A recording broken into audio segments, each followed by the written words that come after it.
ఏయ్ నువ్వేనా dance master? మనకు అంత ప్రమోషన్ ఎక్కడదే? నేను హార్మోనియం గాని, మా గురుగారు లోపల ఉన్నారు.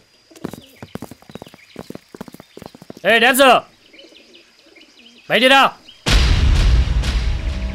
మా సింహాచలం గారు నిన్ను తీసుకురమ్మన్నారు. నేను అవసరం అనుకుంటే ఆయనే రమ్మను. రేయ్ ఆగండి బాబు, ఆగండి, తొందరపడకండి బాబు. సింహాచలం నాయుడు గారంటే సామాన్యులు కాదు, జమీందారీ వారసులు. నువ్వు వెళ్ళడం మంచిది బాబు. అవును గురువా, వాళ్ళు ఎవరో పెద్దవాళ్ళు అంటున్నారుగా. ఎంక్వైరీ చేస్తే మనం ఎవరో తెలిసిపోయే ప్రమాదం కూడా ఉంది. వెళ్ళటమే మంచిదేమో.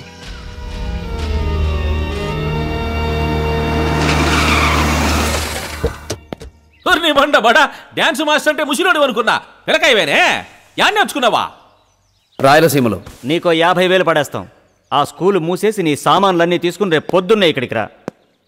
మా మేనకోడలికి ఎప్పుడు మూడొస్తే అప్పుడు నేర్చుకుంటుంది. కుదరదు సార్. అయితే 1,00,000 రూపాయలు ఇస్తే కుదురుద్దా? కుదరదని చెప్పింది డబ్బు తక్కువని కాదు. అయితే ఏందో మీ ఇంటికి వచ్చి మీ మేనకోడలికి మూడొచ్చినప్పుడు నేర్పించడం. ఏందబ్బాయో ఏం తమాషా పడుతుంటావే? ఒళ్ళు ఎట్టా ఉంది? అమ్మ పాలు తాగిన వాడిని కదా, స్ట్రాంగ్ గా ఉంది. అంటే మేము అమ్మ పాలు తాగలా, గాడిద పాలు తాగినావా? తాగిన మీకే తెలియాలి. తాగింది గాడిద పాలో అడ్డగాడిద పాలో. కాలి గజ్జ గట్టి బృహన్నలలాగా తైతక్కలాడుకునేవాడి ఏమి నీకెంత పొగురా? కాలి గజ్జ గట్టి ఆడే నాట్యాచారుండే కాదు, కన్నెర చేస్తే శివతాండవం చేసే పరమేశ్వరుణ్ణి కూడా. నా మేనగోడలు నాట్యం నేర్చుకోవడం తప్ప? తప్పు కాదు, కానీ నాట్యం అంటే మీ ఇంటికొచ్చి ఒళ్ళు పట్టడం కాదు.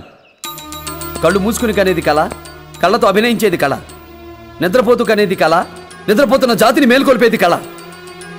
అందుకే కళాకారులు సమాజాన్ని శాసిస్తున్నారు, రాష్ట్రాలను ముఖ్యమంత్రులుగా ఎలగలిగారు. అటువంటి కళ ఒళ్ళు బలిసిన మనుషుల మధ్య, కళ్ళు మూతబడిన అహంకారుల మధ్య రాదు. రెచ్చగొడుతున్నావు. పిలిచింది మీరు, రెచ్చగొట్టింది మీరు.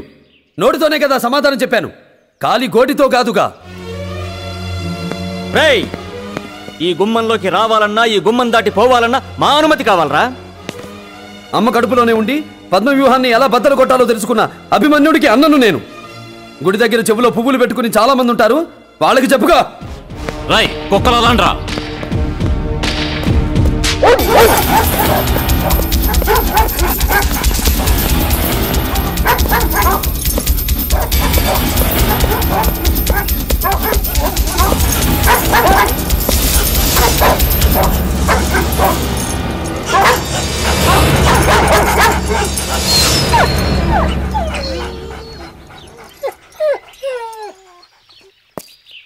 మీ ఇంటి కుక్కల్ని చూసి మీరు ముందు మర్యాద నేర్చుకోండి, ఆ తర్వాత మీ మేనకోడలు నాట్యం నేర్చుకుంటుంది.